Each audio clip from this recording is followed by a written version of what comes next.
Home science college Jabalpur की छात्राओं को शैक्षणिक भ्रमण के लिए रेशम उद्योग व कला दीर्घा मंडला लाया गया, जहां उन्होंने गौड़ी पेंटिंग, रेशम से कैसे कपड़े बनते हैं के विषय में जाना।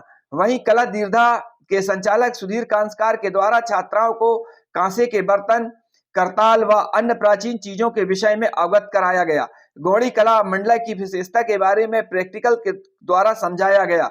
वहीं छात्राओं ने गौड़ी पेंटिंग के विषय में जाना तथा वहीं मंडला की आदिवासी संस्कृति के विषय में जाना और छात्राएं बहुत खुश हुई। बच्चों के इम्प्लीमेंट नहीं करेंगे यथार्थ में और व्यवहारिक रूप में, तब तक हम अपने आर्ट को संरक्षित नहीं करेंगे। मैं ये देख रहा हूँ कि अभी हमारे पास में कॉलेजेस में फॉर्मेलिटीज पूरी करने के लिए कला दीर्घा में लोगों को तो भेजते हैं, पर वही है कि फोटो सेशन होता है, लोग देखते हैं, आर्ट को समझना है नहीं है, एक दिन में आएंगे, दूसरे दिन में सर्टिफिकेट लेने आ जाएंगे।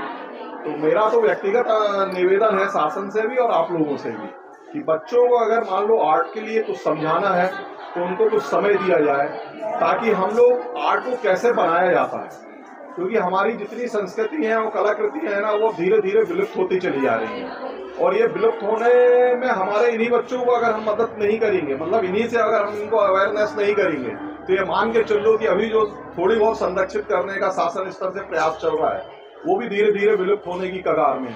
आप जैसे आज मंडला में बैठे हुए हो, मंडला आपको मालूम है क्यों फेमस है? नहीं मालूम है।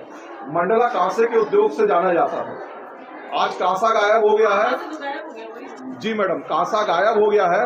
और ये बात बहुत अच्छे से हमको समझनी होगी कि हमारी शादी विवाह में हमारे पहले पूर्वज लोग बर्तन दिया करते थे कांसे के। आज 5 बर्तन कलेक्शन के लिए हमको कहीं और भागना पड़ रहा है।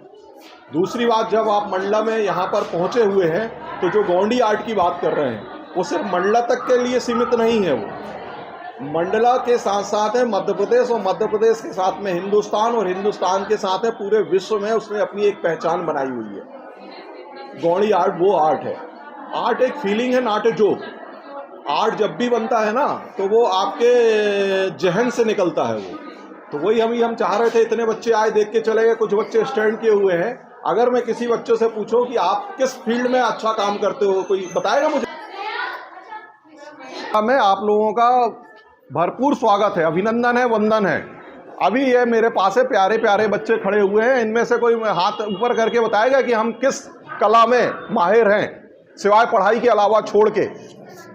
Very good, very good. अब आप देखिए मैडम, अभी आप हमारे पास है 20 से 30 बच्चे सामने खड़े हुए हैं, उनमें से मात्र 3 या 4 बच्चियों ने हाथ उठाया। Very good. तो बेटा तुम काहे में कौन सा काम करती हो? मंडला जो आर्ट होता है, मंडला गोंडी आर्ट। अच्छा, मांडला आर्ट। अच्छा, वेरी गुड। आप क्या करते हो बेटा? पेंटिंग करते हो। पेंटिंग में आपका क्या इमोशंस क्या रहते हैं, फीलिंग क्या रहती है आपकी? किस उसमें फील्ड में, पेंटिंग में किस फील्ड में काम करती हो? नेचर में। Very good. और किस बच्चे ने? आप बेटा? अब ये देखो हमारा कितना अच्छा सौभाग्य है कि हमारे बीच में, इतने बच्चों के बीच में हमारी बड़ी बड़ी मैडम लोग बैठी हुई हैं। मात्र 3 बच्चों ने हाथ उठाया कि हम आर्ट के फील्ड में काम करते हैं। और एक चौक, मैं ये नहीं कह रहा हूँ, मैं ये कह रहा हूँ कि 90 में 100 में से मात्र 10% आदमी बचा हुआ है। 90% आदमी हमारा जो है वो एजुकेशन की लाइन में जा रहा है। मैं ये नहीं कह रहा हूँ कि आप अपना भविष्य ना बनाएं, लेकिन हमारे भविष्य के निर्माता आप ही लोग हो। तो मैं आप लोगों से उम्मीद करूंगा कि आप लोग आर्ट को प्रमोट करो और आर्ट को समझो और जानो, और समझने और जानने के बाद में फिर एक समय निकालो आप लोग बेटा अपने लिए भी, और इस आर्ट को संरक्षित करने के लिए, ताकि हम फ्यूचर में हमारा ये आर्ट हमसे खिसक ना जाए। अभी आप लोगों ने देखो, सबने अपने अपने मोबाइल का इस्तेमाल किया, किसी की जिज्ञासा नहीं हुई कि सर हमको ये बता दो कि ये किस लिए बना, ये क्यों बना। किसी ने अपनी जिज्ञासा व्यक्त की। तो एक जिज्ञासु आदमी यह है कि वो चाहता है कि उसके अंदर में जो चीज़ चल रही है वो आम जन तक के पहुंचाने का प्रयास करे। हमने जिला पंचायत और जिला प्रशासन के माध्यम से ऐसे 2 हमारे मध्य प्रदेश में सेंटर चल रहे हैं, और मध्य प्रदेश में सिर्फ मंडला ही एक ऐसा सेंटर है जहां आर्ट का काम चल रहा है। और ये हम बड़ा अपने आप में आनंद भी महसूस करते हैं कि अब हमारे पास में दूर दूर से बच्चे आ रहे हैं, और उन बच्चों को हम कोशिश करते हैं कि क्षणिक मात्र में कुछ समझाया जाए। हाँ या ना? अभी तो आप आए, घूमे, हो हल्ला किए, चले जाओगे। मैडम ने भी बोला कि हमको तो शासन ने बोला है घुमा के लाना, हमने घुमाया और खाना पूर्ति कर दी। मेरी जस्ट अ मिनट, मैं शासकीय आदमी हूं, लेकिन फिर भी मैं ये चाहता हूं कि हमारी योजनाएं जन जन तक के कैसे पहुंचेंगी और उसका वास्तविक क्या चीजें हैं, जब तक हम आप लोगों को परिचित नहीं कराएंगे बिल्कुल भी मालूम नहीं होगा। आया ना, ये क्या है? ये इसमें हमारा जो आदिवासी भाई होता है, ये इंटरनेशनल पेंटिंग है। ये इसको बनाने में, इसको फीलिंग में कितना टाइम लगा, इसमें जो आर्ट बनाया हुआ है वो उसकी अपनी खुद की फीलिंग है। हम अगर उसको कुछ अगर बोलेंगे कि ऐसा आर्ट बना दो तो वो वैसा नहीं बनाएगा। कलाकार के अंतर्मन में जो द्वंद्व चल रहा होता है ना, वो उसी को आर्ट के रूप में बाहर लेकर आता है। हाँ या ना? अगर इसको कॉपी करने की बात करेंगे ना तो एकदम से आप भी नहीं कॉपी कर पाएंगे। क्यों? क्योंकि आर्ट एक फीलिंग है। तो हमारा ये आर्ट आप देख रहे हैं, अभी वॉल पेंटिंग भी आप ऊपर से देखेंगे, जहां तहां अगर दिखाई दे रहा है तो इसमें वर्ली आर्ट से लेके हमारा लोकल आर्ट का मिश्रण है।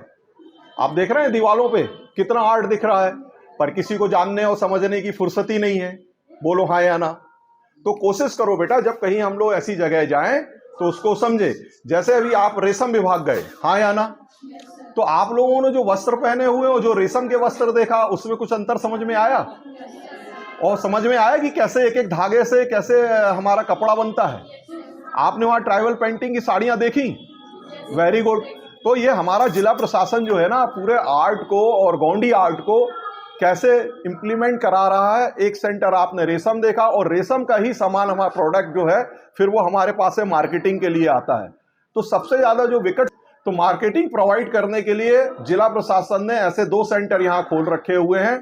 और हमारा जैसा व्यक्ति बैठा हुआ है, डिवोटी आदमी, जो कोशिश करता है कि ऐसे जितने भी कलाकार हैं जिनका आर्ट नहीं बिक रहा है, वो आर्ट हमारे सेंटर में लेके आए। और रेट अभी आपके रहेंगे, क्योंकि शासन सीधे परचेस नहीं कर रहा है। तो हम कोशिश करेंगे कि आप अपना रेट डिसाइड कर लें, और फिर हमारा जो कस्टमर लेगा आफ्टर देन हम लोग फिर पेमेंट करते हैं। तो उसके लिए मार्केटिंग सेंटर खुला हुआ है। अभी तो मैंने सिर्फ आपको ये एक पेंटिंग दिखाई गोंडी। आप यहाँ पे हमारे पास में, आप जहां भी देखेंगे, पीछे देखेंगे, पीछे भी ये आर्ट हमारे पास में लगा हुआ है। फिर हमारे पास में अभी टेराकोटा का भी काम होता है, जिसको मिट्टी बोलते हैं। तो मिट्टी का भी आप लोग अभी दिखाया कहीं? आप लोगों को नहीं दिखाया? Very good. आप लोग मिट्टी भी, हमारे यहाँ मिट्टी का भी काम बहुत ट्रेडिशनल होता है। बैम्बू पे काम होता है, ठीक है, बांस पे काम होता है। तो बांस में भी ट्रेडिशनल काम चल रहा है, शाम से या जहां से मास्टर ट्रेनर बुलवा के, और उसमें भी कुछ नई नई चीजों से, ताकि वो घर के साथ सज्जा के काम भी आए और उनको थोड़ा सा मार्केट भी मिले। तो ऐसा हम लोगों का प्रयास किया जा रहा है। अब जैसे एक ये हमारे पास देखो क्या होता है, हम लोग सुंदरता के कारण बहुत सी चीजों को क्रय कर लेते हैं, हाँ या ना? तो ये जो सुंदर दिखने वाली चीज होती है ना, वो हमारे दैनिक और व्यवहारिक जीवन में बड़ी उपयोगी और कारगर होती है, ठीक है। एक और बड़ी अच्छी बात निकल के आ रही है कि हमारे जितने बच्चे हैं उनको फिजिकल एक्सरसाइज बिल्कुल नहीं कराई जा रही है। ये ट्रू है, और मैं सार्वजनिक नहीं, बिल्कुल सार्वजनिक रूप से बोल रहा हूं कि हमारे बच्चे मेंटली बढ़िया कर रहे हैं, पर फिजिकली कोई ध्यान नहीं दे रहा है। आपको किसी को मालूम है इसका उपयोग क्या है? हमारा ग्रामीण इसका क्यों उपयोग करता है? मैडम आप बताएंगी? Very good. किसी चीज को बजाया क्यों जाता है?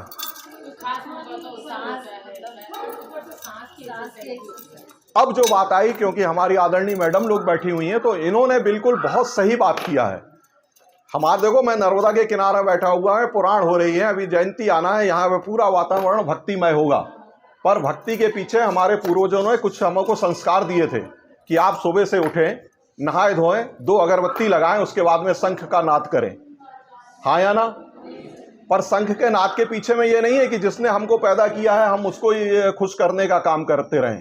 तो बात सीधे सी यह है कि जो व्यक्ति इसको बजा रहा होता है ना, उसका ब्रीदिंग पावर बढ़ रहा होता है। आफ्टर देन फिर जब ये साउंड जनरेट होता है तो एनवायरनमेंट पॉजिटिव हो जाता है। हमारे ग्रामीणों का ऐसा मानना होता है कि जब हम इसको सुबह और शाम बजाते हैं तो हमारा जो नेगेटिविटी होती है, जिसको बुरी बलाएं बोलते हैं, ऐसी किंवदंतियां होती है ना कि नजर लग जाना या बुरी बलाओं का होना, तो बुरी बलाओं का इसमें सफाया हो जाता है।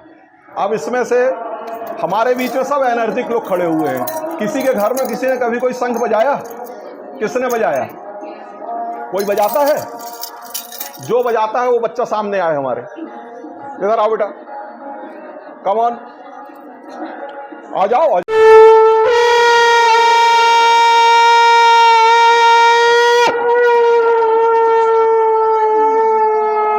ताली बजाओ बच्चे लोग आप लोग कि एक बिटिया ने इतना साहस तो किया। इसके करने से क्या होता है?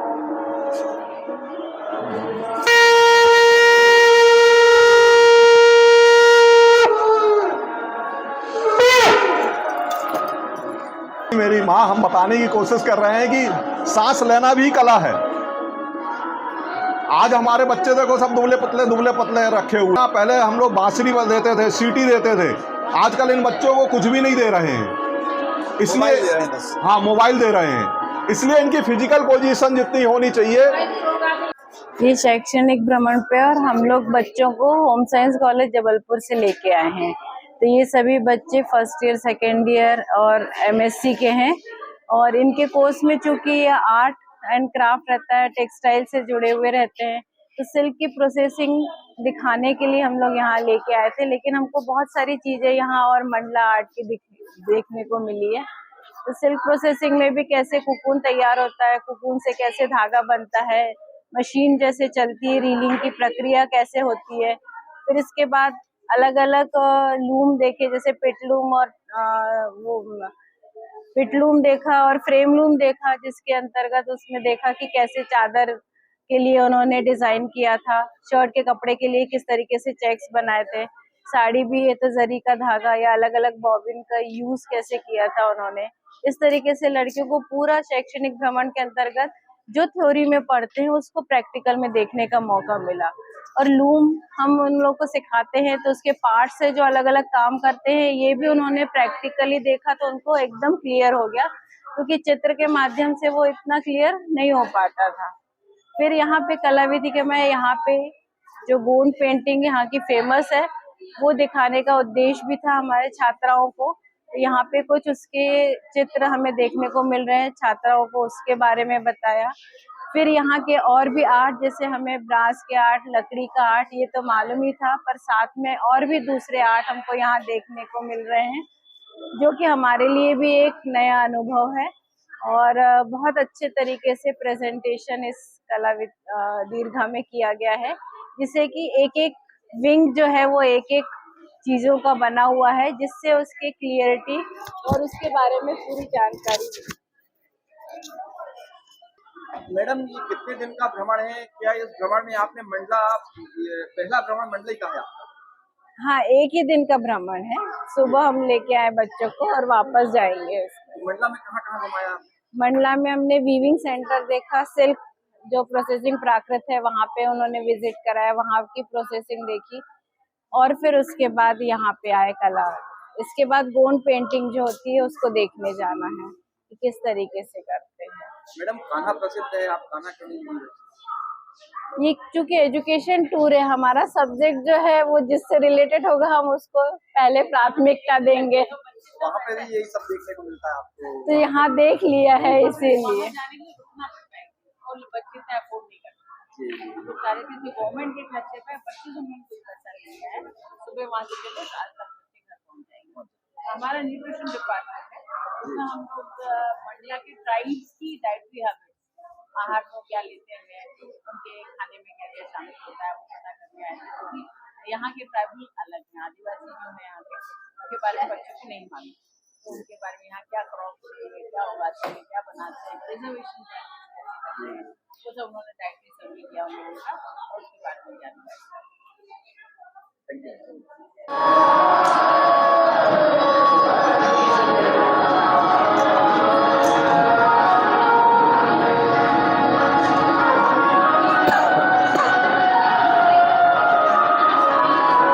अब कोशिश हुई है 15 तक जाने की।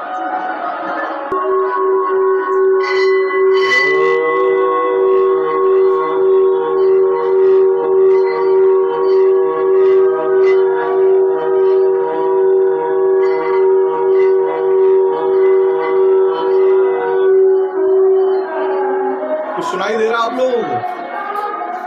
ये पूरी है, इसलिए यहाँ से एक बात सुन के जाओ। शरीर को मस्त रखो। शरीर में सबसे खतरनाक चीज होती है मन। उसका कोऑर्डिनेशन बना लोगे तो जीवन बहुत मस्त रहेगा। और फिर जब समय लेके आओगे तो मेरे पास में आर्ट इतना है, देखो बात में आप लोग से करूँ, पर ध्यान कहाँ है मेरा?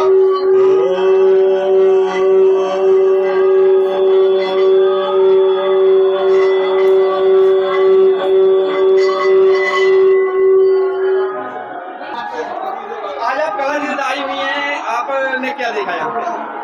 हम लोगों ने यहाँ पर बहुत सारे अलग अलग पेंटिंग्स देखी, ड्राइंग्स देखी, मूर्ति देखी जो बहुत ही अलग थी और अलग ट्राइबल से बिलोंग करते थे और यहाँ देखकर बहुत अच्छा लगा हम लोगों को। यहाँ पे बहुत वैरायटी की चीज़ें दिखाई दी जो हमने शायद ही कहीं बाहर देखी होंगी।